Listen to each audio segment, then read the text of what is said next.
would be at about 90 degrees to the plane or to the arc that the club is swinging in. Gotcha. Okay? Yep. So just kind of rest the stick there. A lot of people are like, geez, that feels shot. But somewhere along the line, someone defined that years ago as square, but I don't know what it's square to. Right. Okay, this we can at least say, hey, the leading edge is square to the plane that the club is traveling on. Love it. So the leading edge is tilted down. It's not toe up, right? It's tilted down. Correct. It's tilted down slightly, which now, we'll get somewhere along the line, someone defined that years ago as square, but I don't know what it's square to. Right. Okay, this we can at least say, hey, the leading edge is square to the plane that the club is traveling on. Love it. So the leading edge is tilted down. It's not toe up, right? It's tilted down. Correct. It's tilted down slightly, which now, we'll get to in a later video, but if you basically maintain those wrist angles and start to turn, it's now going to be more square at impact. Yeah, you don't have to do anything from that. Or you have to do less. You have to do less,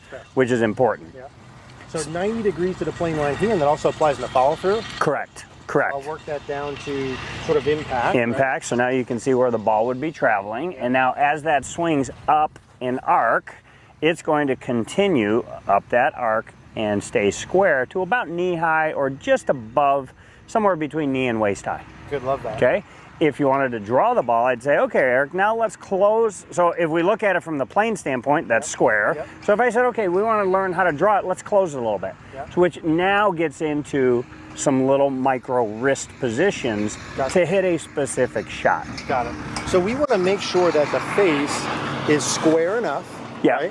Kind of on the way back, tilted down some amount. Correct. Right? Yep. And so that as I deliver it down, it's still tilted down some amount. Yeah, absolutely. I can do less to get a stable, right? Correct. Pattern. And then I want to keep that stable into my follow through. But we know that there's some micro wrist action we got to talk about, right? We will talk about, and it's barring what type of shot do you want to hit. Yeah, gotcha. Okay, perfect. So club face square to the arc, right? Club face makes life easier on the way through. Let's talk about sort of a little bit of the minutia of how the wrist angles work during the release phase. You know, we've talked about kind of the three motions of the wrist angles during the downswing. Yep. Right? Cocking, uncocking, flexion or extension. Yep. And then some amount of supination. Right. And again, barring your grip. Grip dependent. Right? Always. Grip dependent. Going to be some amount of ulnar. Yep. That's uncocking. Uncocking. Yep. Some amount of the flexion. Yep. Depending. So if you were going to hit my hand, that's going to stabilize your wrist so you don't injure yourself hitting me. Yeah. As compared to the. Yeah. As opposed to that, which will go down the road to the hospital. That's right. So we got the flexion part, we have the ulnar part, and then some amount of supination again, depending upon grip. Correct. Okay. And so the key then is how do we mix and match those three things in space with a club face that's somewhat square to have the shaft forward, right? Have appropriate dynamic loft and have a stable release pattern. And so if we were to just kind of explain in simple terms, let's say I just kind of preset the club during the downswing maybe. Yeah, and I might change one tiny little detail here and just put a little more bend in that arm because this is going to be an important lever. Gotcha. Okay. Yep. And now if I said, okay, let's open the face just a little bit. Yep. Good, so you can feel what your wrist is doing. Let's close the face a little bit. And notice how I'm isolating the wrist. So I'm not letting your arms do anything. A lot of people, you say close the club face and they go like this. Yeah. And no, you can close the club face literally with a little micro move of the wrist. You got it. Gotcha. You got it. So we got a little more bend in here. And now if we turn a little bit toward the target, that gets us to impact, really stable. Yep. Okay. So even here, it's like, okay, let's hit a cut. Well, we might feel that open up a little bit, or let's hit a draw.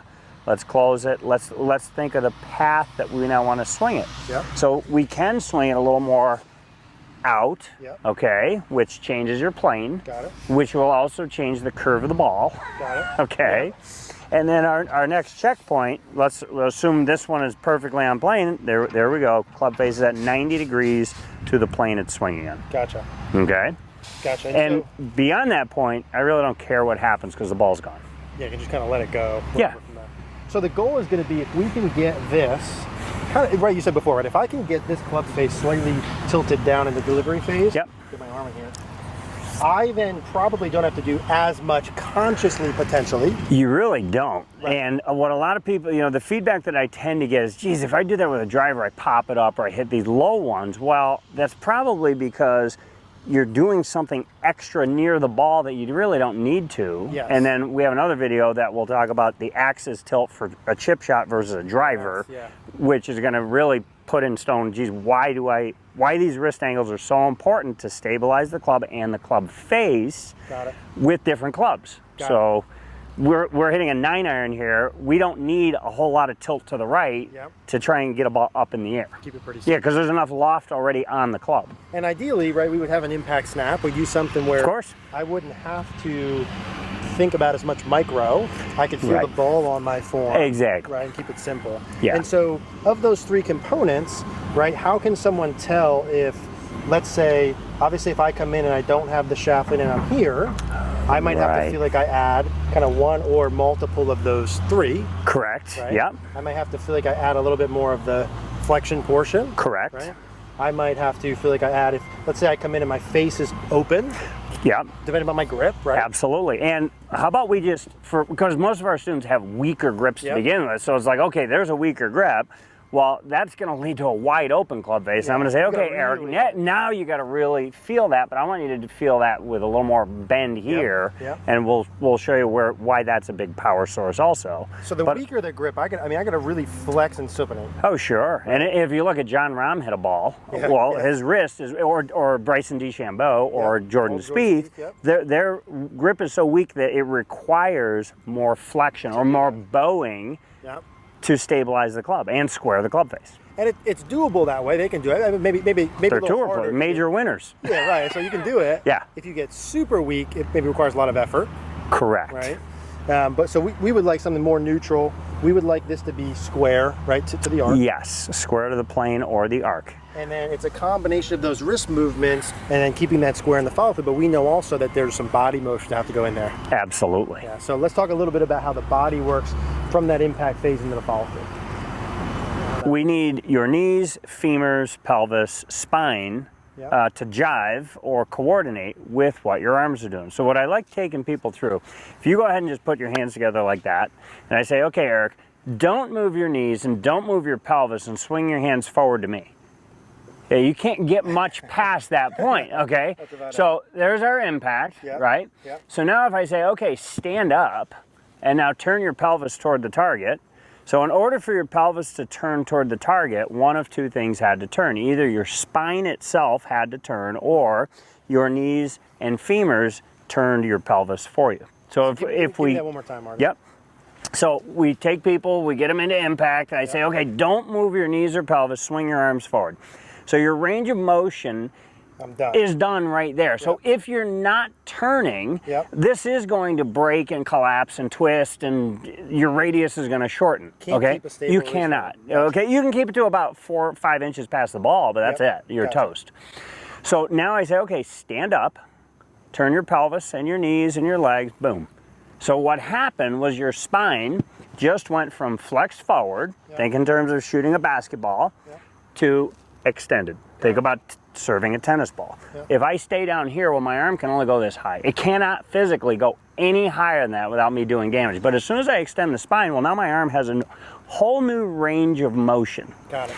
So in golf, if my spine stays bent over, I'm limited to stopping right here. You're done. Unless I get my knees, pelvis to turn, Yep.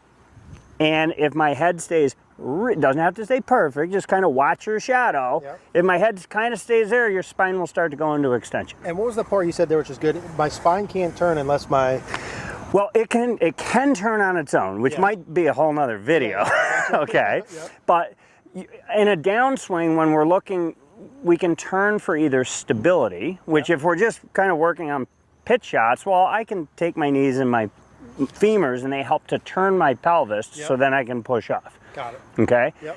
And the harder I want to go, the more I'm going to get into the ground to turn and whatnot. So with pitching and chipping, we're turning to allow that range of motion to stay constant to about waist high. Perfect. So if we want this stable release pattern, right back to things, right? Back to the beginning part. I want to have a face that's square to the arc Yep. on the way back, Yep. and then also on the way through, at least until about into here. Correct. For me to be able to do that, I need wrist conditions that are appropriate, Yes. right? Which are going to include some combination of the flexion, some combination of the ulnar, and some combination of supination depending upon the grip. Correct. Ideally, I'd have an impact snap to make that simple and Yep. train that in. And then if I want to continue that release pattern and keep that stable in the follow through. So now the pelvis and the spine have to coordinate so that we can now max out your radius. And that would be for me here, I'm kind of feeling like my butt's tucked under me, Yeah. belt buckle up, right? Absolutely. Chest up. And if I can put those three pieces together and work on those three, the likelihood of a stable release pattern, solid contact Goes up. dramatically. Big time. So three things to focus on. Of course, there's other micro things, but we want to control the pieces that we can control. We want club face, we want wrist angles, we want the body motions. If we're able to train those in, do them slow, Yep. right? And lengthen the swing, go slow in the beginning, add speed as you go, grab an impact snap. We'll put a link in the description down below to train that in. That gives you the highest likelihood of a stable release pattern. And then once you get that, add length and speed, right? Yes. Kind of test it and then continue going.